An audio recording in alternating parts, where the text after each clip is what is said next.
Add 2 pounds of clams in a salad spinner. Add ice and water to cover the clams. The clams will take in the water and spit out the sand. Set aside for about 15 minutes. I am making my own shell broth, but you can always use clam broth. You can buy that in a store. These are langoustine shells, and they're just going to simmer for about 10 minutes. When done, remove the shells and set it aside. Remove the clams from the water. You will see that there's sand at the bottom of the colander. Chop 2 cups of tomatoes.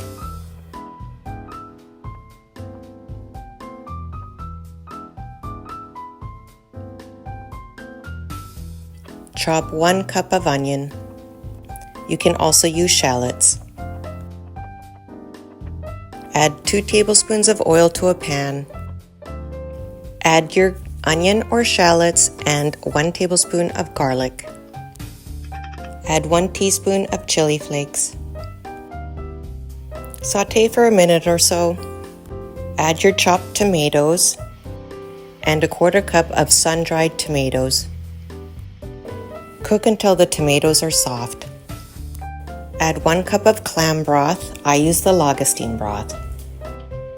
Add 1 cup of vermouth and 2 tablespoons of tomato paste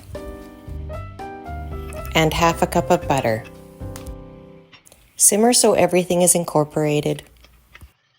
For some extra spice, you can also add spicy chorizo to this recipe.